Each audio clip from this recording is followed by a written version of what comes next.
Okay, welcome to the program. October the 1st, you're with the Editor-in-Chief live with Lester's Oil, your multi-ingredient omega-3 healthy aging supplement backed by thousands of satisfied customers. 6 supplements in 1 capsule, supports joint, heart and brain health. Take as directed, read the label. It is from About Health Auckland. Duncan Garner, live. Right, evening everybody. I'm Duncan Garner. Welcome to the program. Get involved as well. Send us your comments. Jump on YouTube there, TikTok. Just jump on there and all details are there. Labour's Deputy Leader, Carmel Sepuloni, caused a stir by going on Celebrity Treasure Island. But she reckons she's now a better MP as a result. What did she learn? And should other MPs now follow in her footsteps? She is with me very shortly. Also tonight, are we stuffed yet? Has the economy come to a standstill? And are we now doing irreversible damage to the economy with these back-breakingly high interest rates? If the answer is yes, then surely there's a case for the Reserve Bank Governor Adrian Orr to aggressively cut the OCR next week. What do you think? Business leaders are lining up saying, come on, Adrian, enough's enough. So what will happen? Brad Olsen from Infometrics is with us to give us the very latest predictions. Brad, g'day, nice to have you on the program.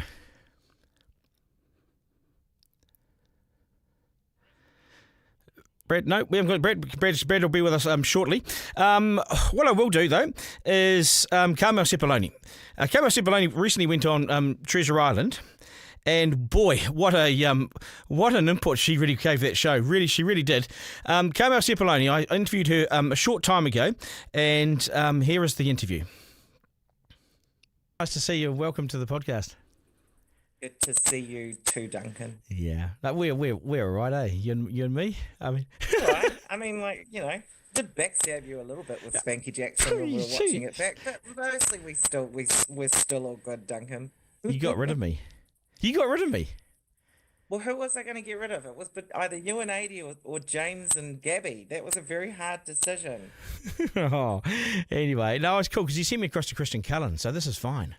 Like I spent. That's what I thought. I mean, you were going to spend time with your absolute hero. Yeah. You were going to enjoy that time. We knew that. What did you do when you got the invite to go on Celebrity Treasure? Did you go to your leader? How did you? You know, a sitting MP, sort of controversial, maybe. I don't think so, but maybe to take that sort of time out. You know, what did you do? How did you consider it? So they actually wanted someone else. I'm not sure if I can say who it was, so I better not. But Okay. the other person was like a hell no, but thought that I would be really good, and then encouraged me to think about it, and then also pushed a little bit with the leader that this is a great idea. And of course, I have to get permission from the leader to do anything random like this. If you're going to go overseas or if you're going to do something random, and this is pretty random, then you need to get permission from the leader. And he was all go for it. But he said there'll be blowback.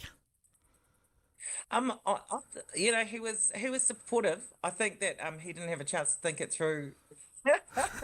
Because I was going to sign the contract like soon, but he was supportive, and he's been supportive since. Yeah. Did you get much criticism? I mean, I saw a little bit in the papers. You know, sitting MP, you know, on parliamentary pay goes to Treasure Island. Did you? I saw it once, to be honest. Yeah.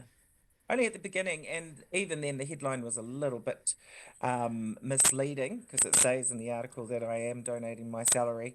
However, I guess that's the way they get them to click onto the article. And after that, no, not really. I didn't. I was constantly ready when we were doing caucus run. You know how that works, Duncan, with the media. Thinking that maybe I'm going to get hit up about this. Chris was very cognizant of the fact that it may be something he's asked about. But after that first week, nothing. I reckon we should have an MP every time on it, a sitting MP every time. I think it was astonishing. You put your phone down and you had to mix with all of us for, you know, the certain time that you were there, which we won't say how long because no one says how long. But, you know, I mean, I reckon it was good for you. It was good for me. I think it was really, really good for me. Personally, and we all need to step out of our comfort zone.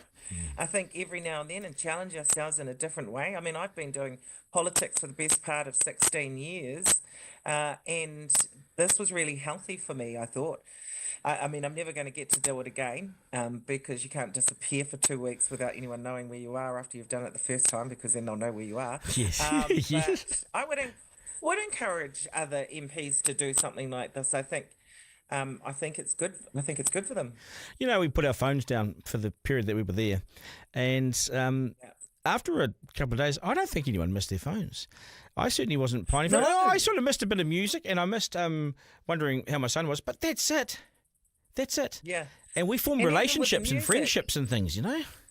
Yeah, and with the music, even though they can't show us singing all their songs because we don't have the licenses, oh my God, I think how many songs did we go through in terms of our group sing experience? And yeah, I didn't miss it either. It took me a while to get used to no coffee, and I think there were a few of us that struggled with the no coffee.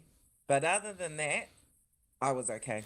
Everyone's talking about you and Gabby and you and Spanky. So firstly, you and Gabby, that's sitting there and holding that box for it was more than an hour, wasn't it? I'm sure it was more than an hour because I was just in awe of what you were doing. I couldn't believe. I thought you wouldn't. I didn't think you'd do it. I didn't realise how the power of the two of you together, because it really was a twosome, wasn't it? Yeah, we had a really strong connection that I don't think the cameras really caught, and it is that Pasifika woman connection. We'd go down, I don't know if you remember, Duncan, but we'd get up earlier than everyone else and we'd go and bathe down in the river before the cameras got there so we could have some privacy. And we'd gossip and we'd laugh. And so there was a really strong connection. We also, to be fair, and this is not to be mean, but we also had a bit of a shared vendetta against Adi because of some of the things that had gone down. Everything is forgiven, though. Like, I'm not trying to make out that there's any kind of vendetta now, but gosh, that can drive you to do things too. I sensed that with Adi. I sensed that. I sensed you didn't warm to Adi. I sensed that, and I sensed that it was a bit of not that it was overbearing or not that it was outwardly ugly, but just a little bit of tension. Well, I was very cognizant of the relationship she had with Millen and Michelle on the other team. She was pretty open about it. Really tight. And so felt that there was an allegiance she came onto the island with and knew that really outweighed any relationship she was going to form with us and our team. And so it was going to always be difficult to work with her. She was very tight. She's very tight with them. Once we went across to the other side, I saw how tight she was with them because they're all actors and comedians and so forth. So they're in a tight group, And here I am, a political journalist and journalist broadcaster or whatever, and looking around, I don't have really any alliances. Once I got there, I was isolated because she teamed up with Michelle and everything, and I was on my own.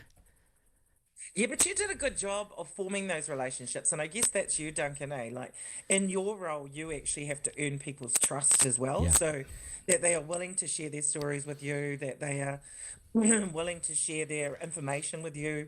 And so you can see how that skill translates to that scenario. We like to be everyone's friend. So you did. You went in there and you kind of busted it up a little bit. Your relationships with Millen and Christian and Bubba were really good. Yeah, and you did right. Actually, you've picked it really smartly because as a journalist, you only have one thing. That's your word. So if you don't trust me, then you're not going to deal with me. So you've got to really play that over your lifetime and a long career. So you have to be genuinely nice to everyone. And and get trusted, so you go fishing and you get food, and then you suddenly are worthy to the team. You're starting from the bottom every time in a relationship, in a friendship, or in any sort of thing. When no one's watching, then you can put the knife in. But well, you did too. You and Spanky, you were what I call you, axis of evil. Yeah. Oh no, I got no. Right. Hey. You guys were. We had a close relationship, but we certainly were not mean to people for the sake of being mean. We knew what Adi was doing, and then we could see her. It was pretty obvious. Just on the day, I think before, and the day that you ended up leaving, our team, in your ear, Duncan. So we could see her just kind of buzzing around in your ear, and then I thought, nah. I think he's gone. I think she's getting to him. To get things moving in our team, to get things moving like that, it was suggested to me that I formed an alliance with Adi. I'll be really honest about that. It wasn't something I naturally thought about myself. It was suggested. So yeah. But that was the only time I was asked to do anything. Yeah, no. I guess it kept it interesting because otherwise we'd just continue on in our cultish ways, being supportive of each other and following the leader. Get over it. What surprised you about yourself? I guess the endurance that episode with Gabby was probably my worst nightmare. I had said, and I wondered whether you guys took this information over there, Duncan, but that was my biggest weakness was going to be endurance and my ability to do a challenge like that. So that surprised me that I was able to dig deep and find it. And then also, I guess, yeah, no, that would be the big thing. There's nothing else that surprised me. I think the rest of it, I was just myself. And so there was nothing different to me on there than I would be out in any other situation. And so I'm really glad that it was reflected in that way. Yeah, no, I didn't. I remember you saying endurance wasn't your strength, but I didn't believe you, and I thought I never passed anything on in that sense because I didn't really think it was a big deal, to be honest. I thought you did have endurance. I mean, by putting your hand up to go on the island, you have to have some sort of mindset around endurance because you want to be there for as long as possible. So. What about no phones? It's interesting, eh? Like I've come back from the island, and I've been saying to people, and I've really made it a real point of trying to put a difference on this podcast. But the phone issue, it's just every week that goes by, it gets worse. When the people that I hang around, the teenagers and everything, and to have no phone for all that time that we were there, just phenomenal. I mean, it does something to you. It makes you form proper relationships and friendships, and you talk. You're not competing with anything. Absolutely. Yeah, no, absolutely, and I haven't really stuck to it, but I came back with the idea in my head that I wanted to do more of that, just put it down more, be less addicted to it. We are addicted to our phones. It causes anxiety. You're constantly aware that the next text or email is going to come through needing you to do something or respond to something, and so just to be able to put it down was so important, and I think it's something that I want to get back to in terms of having some kind of routine where it's not constantly in my hand and I'm not constantly looking at it. Yeah, I agree. And there's something in this too about life. When you went back after whatever time period you were there, did you notice that, suddenly, that something really urgent needed you or something urgent happened or there was a big emergency because you weren't there? No. Life carries on. And when I went back, nothing had really changed. No, nothing had changed. For us either. We're still in opposition. Yes. We're, still doing the daily attack on whatever the issue of the day is. And so, you're back to the grind and there's nothing different. Has it changed your opinion of politics in any way? Coming back into the house and, dealing with people and looking across the house and being in opposition and policies and things. What we need to survive is very basic. We need food, we need shelter, we need warmth. As we only just have those things on the island. And I wonder, has it changed your view of policies or of being in opposition or of parliament or politics? I think it's given me a lot more confidence, actually, just quiet confidence. When you go and do something like this and you challenge yourself in a different way, then it transforms you. There's something that it does to you. I'm not sure whether you felt that way too, Duncan. Totally. I came back and I joined the gym at Mount Albert YMCA. I'm going to go on Outward Bound in November. I joined the gym. Yeah. Do you go? Yeah. I joined the gym and then I joined this gym and then I find out that Miyamoto goes to the same gym. Yeah. What are the chances? And now I'm going to look like Miyamoto. Just watch this space. You've probably got more reach. I think you're slightly taller and more reach. But again, all these sporting heroes that are on the island, they're such humble. Christian Cullen, do you get any more humble and withdrawn than that guy? Oh, and Casey Kopua. Yeah. Amazing woman. They were amazing New Zealanders, and to have the ability to hang out with them was one of the greatest parts of the experience. I mean, even Vinny, who I had no idea who this guy was. Yeah. At first glance, he looked like some hippie from Raglan, and then after you get to know him and watch him, you realise, this dude is an international model. Wonderful guy. So when do you get a chance to hang out with that amazing caliber and diversity of New Zealander? Not very often. Yeah, and Suzanne Paul was brave. I thought she was really brave coming on the island because, what is she, 67?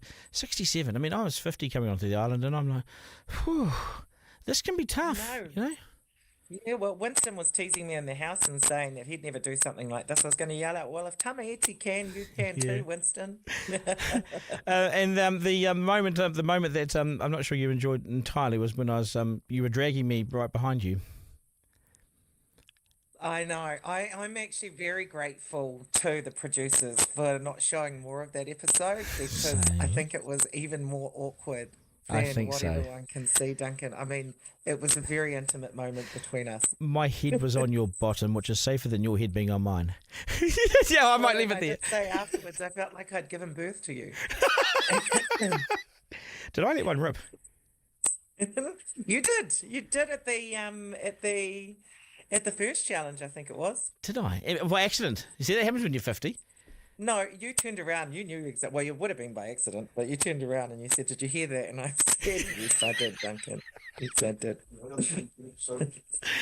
Okay, we might leave it there, Carmel. Hey, it was great being on the island with you. I think it only just makes you have stronger bonds, and there's certainly something special about being in it. And I'd do it again.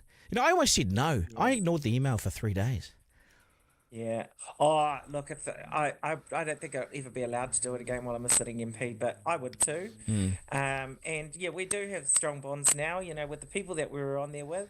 And as I was saying to you earlier, anyone that's ever done it, when you see them, there's an instant connection because they know and you know that what that experience was like. And very few people get the privilege of being able to do it. And now you've come back and you're talking about a capital gains tax again. We're not talking about tax today, Duncan. Okay. Great. Might be safer that way. Carmel, we'll leave it there. I know you're busy, so I'll let you go. But thank you so much. We'll catch you around. Thank you. Okay. Take care, Duncan. Okay, cheers. Good, nice to see you. Thanks, cheers. Carmel. Duncan Garner, live. Yeah, so that was just earlier. I spoke to Carmel Sepuloni. A bit of feedback's come in. We'll get to Brad Olsen right now too. But the feedback's come in. Duncan, you could have farted your way to win a challenge. What did I read that out for? Duncan, I would have liked to seen you go up against Wairangi in that challenge involving the legs. And I still can't forgive her, says James, how she treated you on CTI. Amazing, Carmel, wahine tour. Yeah, so lots of feedback all the way through there. I would have liked to have seen you go up against Wairangi, especially after the scrum challenge, says Moana. Yeah, no, he's strong. He was an absolute beast. Total beast. Duncan Garner, live. Right, are we stuffed yet? It's the question. Has the economy come to a standstill? And are we now doing irreversible damage to the economy with these back-breakingly high interest rates? If the answer is yes, then surely there's a case for the Reserve Bank Governor, Adrian Orr, to aggressively cut the OCR next week. What do you think? Business leaders are lining up saying, come on, Adrian, enough's enough. What will happen? Brad Olsen has been waiting patiently, having to put up with all that garbage, and he's with us now. Brad, thanks for waiting, mate. I appreciate your patience.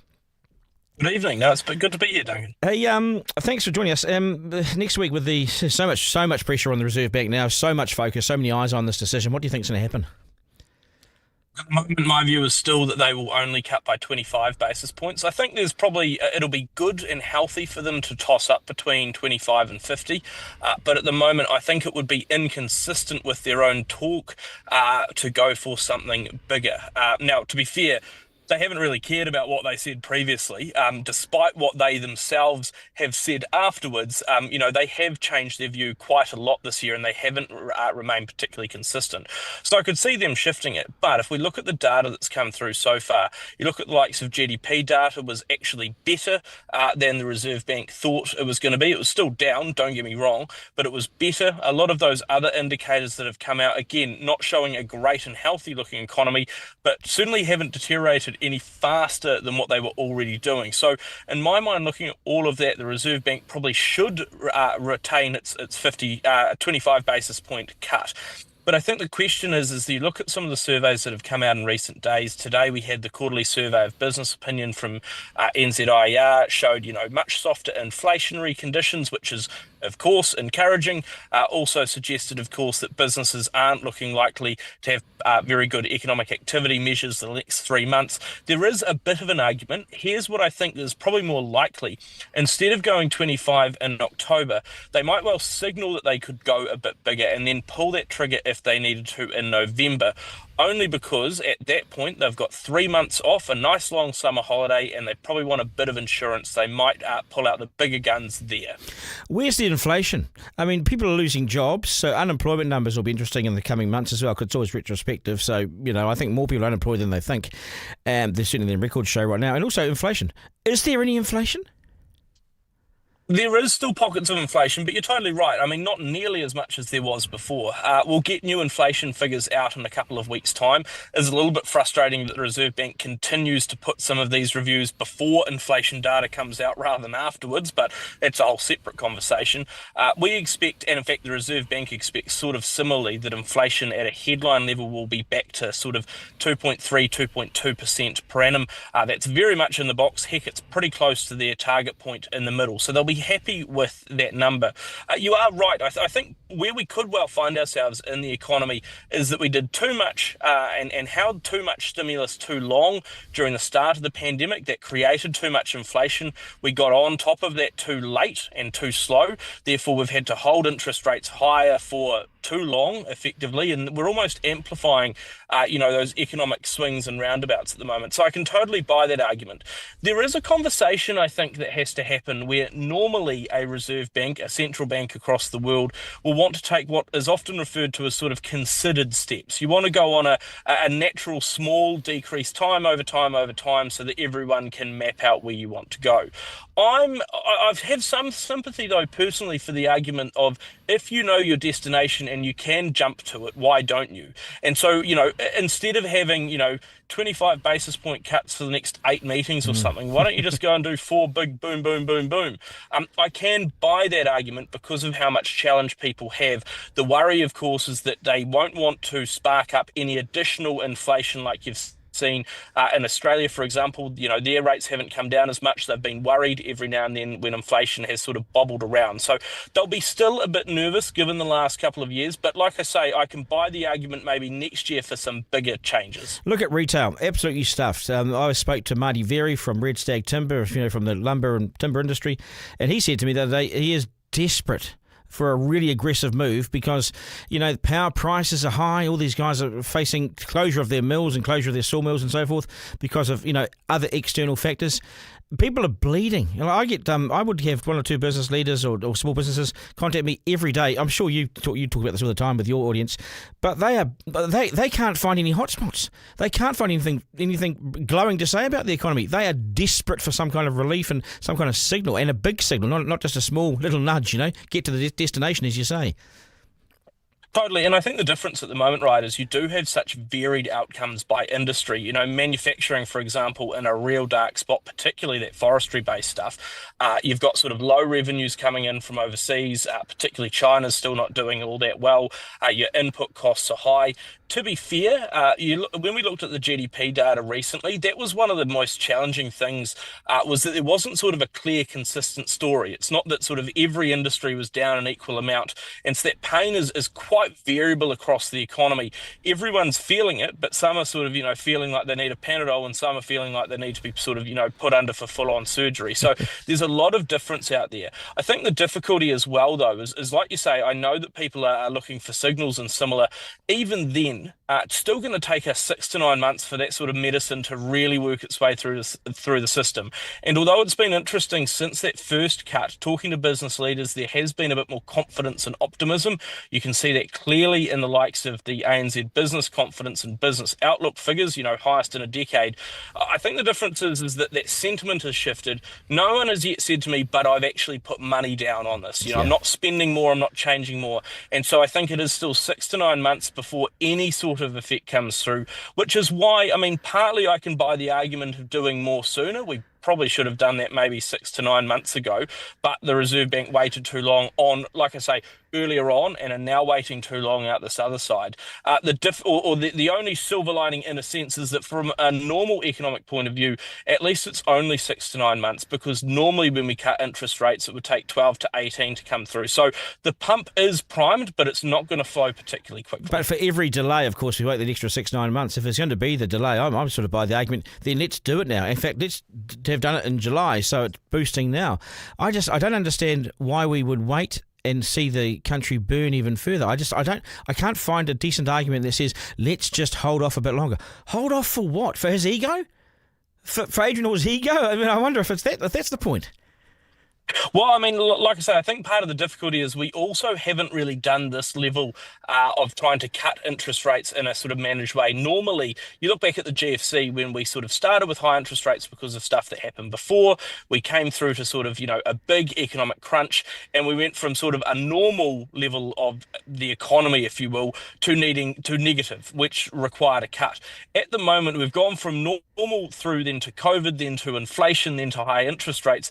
Now we're trying to cut back from not normal, but from high, if you will, down to whatever normal now is. I think that's the difficulty is we haven't really done like a managed shift before. It's always been sort of panic stations in response to a big change, whereas this has been sort of well forecasted, or at least forecasted enough to know what we're in for.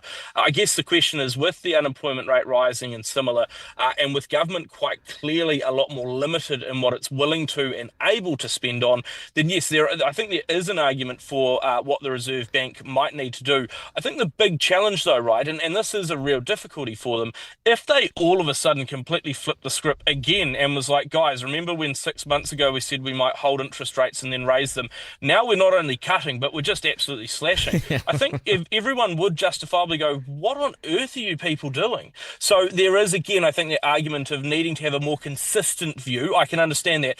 What they could start to do, though, Duncan, is signal that, they are more worried and that they could cut a bit faster to get them closer to that point.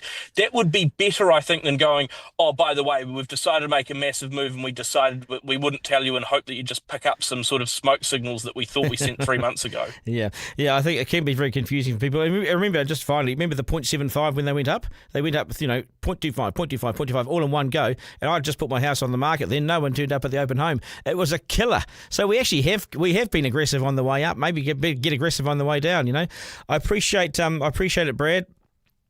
Thank you. Yeah, I appreciate it. Where are you? Just remind people where you are. So you're in Whangarei. You're just out of Whangarei. I am, yep, up in Whangarei to see the family. Lovely spot up here in the farm in Northland. So if you've got a bit of spare time over summer, this is the place to be, Duncan. Good on you, mate. Thanks, Brad. I appreciate your time, mate. All the very best. Cheers. Thank you. Duncan Garner, live. Yeah, you've reacted quite well to Brad, and you've liked him for a long time. Brad's very good. Hopefully they listen to people like Brad. You've said, Braddock says, I like Brad, very well spoken. It seems like an honest man. Bring back inflation, says Lightforce. Go to hell, Lightforce. Who wants that?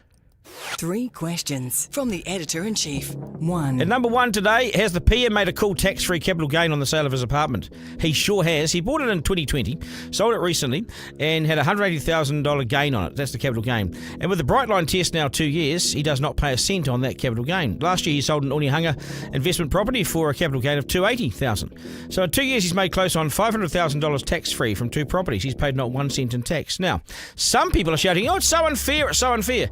No, it's not. It's not unfair. It's the very system we all operate under. The PM's got no special treatment. The system is the same for all of us. Buy property, get rich. Most countries have a capital gains tax, but we still don't. 2. At number 2 today, and what is it with the strange obsession with Luxon's wealth? It is odd. Firstly, is he wealthy? He said he was this morning. But where is the same manic fascination with the great socialist and the one that got away, Jacinda Ardern? According to sources, she's now on the international speaking circuit and commands a fee of over $300,000 to speak. There, get rich doing that. Why don't the media pile into that story? $300K for a speech. The working class will vomit up their last mad butcher sausage on that one. And it makes my $1,000 fee for hosting a panel at a MediaWorks gig last week look utterly pathetic. Should I submit an invoice for $100K and see if it accidentally gets paid? Would you tell anyone if they paid it? 3. And at 3, here's a cash grab for you. The cost of getting caught by parking wardens increases across the country from today. So a $40 ticket becomes $70, almost doubles. Parking a disabled park at $750. $750. Only able-bodied jerks park in disabled parks, and now if they do so, they'll be able-bodied, and also they'll be a broke able-bodied person as well. Right. Duncan Garner, live. That won't hit you though, Isaac Ullett, because you don't have a car. No, I don't have a car up in Auckland. Isaac runs the show here. He's on the controls. Yeah, so you're safe, mate. Yeah, I moved up here. Hang on, let's just fix the screen real quick. That's not your fault. There you go, nice. I moved up here at the start of the year, and I didn't want to pay $60 extra a week on top of my rent for a car park, so I didn't bring my car. Yeah, but that's like a $70. That's like a 75% increase. That's wild. Almost double, mate. Yeah, that's crazy. It's almost double. Forrest, you got a car? No. What's happened to young people without cars? I'm also carless. Yeah. God, you vote Greens as well? Don't answer. I do actually have a car park that comes with my flat, but I don't use it because cars are just too expensive. Oh, why don't you rent it out? Rent out the car park. We're gonna. Oh, That's good. exactly what we're gonna do. How much we get for that? Oh, I don't know. You get 120 a week for that, 100%. Yeah, you get a lot in Mount Eden. Yeah, you would. I don't know, about $750 for a disabled. I mean, only jerks parking. Yeah, honestly, I think that's okay. Yeah, so I do think if someone has the balls to like Stupidity. the stupidity to do that, Yes. deserves a $750 fine. Yeah, but if you talking in or texting in the car on your phone, it's not $750. It's only $150. So it's a bit out of whack there. I wonder if we should up the fine for driving and talking on the phones. Yeah, potentially. Yeah, Hey, but, yeah. you heard it here first, team. Duncan Garner reckons up the fines on texting and driving. Yeah, well, no, I think we should. I think we should because no one. If you have a look around, no one's paid any interest or any care for it. Even the cops walk past it now. Drive Yeah. past it. In Aussie, isn't it like $1,000? Yeah, It's, heaps. 800, I think. Yeah. Yeah, No, it's a lot. Hey? It is. Yeah, Yeah. it's crazy. But you guys are fine. You got no cars. Yeah, we've Yeah. What happens if you get a girlfriend? Oh, that's not. Oh. You know, if you take a public bus, you're actually You allowed to go can't on get your a phone. girlfriend and take the bus to your house. What do you do if you go to the Surprise, movies with a girl? What are you going to do? What, go to the movies? Yeah, what- Well, you might go on the public bus as well. Yeah, but if you go to the movies, you don't want to also have to pay for parking, which Oh, is tight insane. shit. This is true. Honey, I'm not going to feed you either. Yeah. Okay, watch out for those guys on the dating sites. So, yeah. Yes, be careful. Right, I've got slam dunk for you. Here's the PPTA. Has the PPTA gone too far with their latest proposal? Now, we know they're a big, powerful union, and nothing happens in college without their say-so. But is this simply creating a problem where one doesn't exist? I'll tell you more about this. This is a step too far, and surely parents have to be involved here. I'll tell you what it is. The PPTA is suggesting every school has what they call a queer student liaison officer. Given the numbers of young people identifying these days as either gay or LGBT+, non-binary, trans, whatever it is, the PPTA say they have a plan, and they want this introduced, and they're going to openly campaign for it. I've seen the documents ahead of their annual conference. And what they want to do is they say more and more kids are identifying as trans or gay or LGBT, and as a result, schools should be hiring a gay liaison support officer, one in every school. One in every school who gets it, who knows the issues, and they're on the ground ready and willing and waiting to help these young New Zealanders with what they're going through, what they're facing. But here's the catch. The school's current counsellor on site is deemed not good enough. This is not a job for them. Or might I say, parents don't get a look in here either. Parents should be involved in this, but they don't get a look in. No, the PPTA says it should be a job for openly gay people only. So only gay support workers or gay liaison officers know the issues. Only they should be hired and appointed into these roles. So the PPTA now wants hundreds and hundreds and hundreds of gay guidance counsellors to be appointed into schools. Hang on, there'll be more. There could be more gay guidance counsellors than we have gay students. Is the PPTA trying to create a whole new industry here? And isn't it against the law to discriminate during the hiring process of new staff? Forget reading, writing and maths. The PPTA have other priorities, and I think this might surprise mums and dads throughout the country. I thought it was worthy of a mention, and we'll take your feedback on it. Duncan Garner, live. Yeah, interesting, that one. We'll see where that goes, but I've seen the paperwork, and yeah, they're pretty adamant about it. That is us. Thank you so much for tuning in to Duncan Garner, Editor-in-Chief, live with Lester's Oil. Your premium-grade New Zealand-made fish oil supplement backed by a study. Support joint, heart and brain health. About Health have a $500 Pro Health Pack giveaway running in October with all orders going in the draw to win. So you use the code Duncan for 10% off and get an extra entry as well into that points. That's new. Abouthealth.co.nz. Take us direct to read the label About Health Auckland. You can call 0800 999 309 and you'll get straight through to them. They're a great team. Everyone's there, ready to take your call. If you want to ask questions, whatever, just say bang, go for it. So that's the number. Duncan, listen to this, Isaac. Duncan says, James, I'm so happy with the increases in fines for people who park in disabled parks illegally. It's a win-win for disabled people. Yeah, it really is, though, isn't it? No? They should give the money to the money should go to the disabled community. Yeah, that's a good idea. You could put it into like into a consolidated fund for them. Yeah, 100%. Goes towards disabled issues and things. Yeah, building more accessible areas. Yeah, and blah blah blah. Yeah, because let's be honest, if we were to audit New Zealand buildings and the way we live our lives, it's set up badly for disabled people. So that money should go in. And that's a good idea, isn't it? 100%. Not just a pretty face, Isaac. We work well together. And that's us, folks. This will be available as a podcast on Rover, shortly, or wherever you get your podcasts. Thanks for your feedback and support. I'm Duncan at rover.nz. To my team, Isaac, thank you, sir. Forrester, I noticed you're here today. He must be bored at home. There's no dinner or something, is it? He's in there looking in the fridge. And Lockie, our man down the far end. Good to see you here, mate. We'll do it all again tomorrow. And remember, life isn't a dress rehearsal. There is no curtain raiser. This is it. We live in one of the best places on earth. So get out and enjoy it. Have a great day. Thank you to my man, William McAllister. And we'll do it all again tomorrow. Take care. That was Duncan Garner, Editor-in-Chief Live. Missed something on the live stream? Text Duncan to 3598 to listen back on the podcast. Want to get in touch? Call 0800 863 293.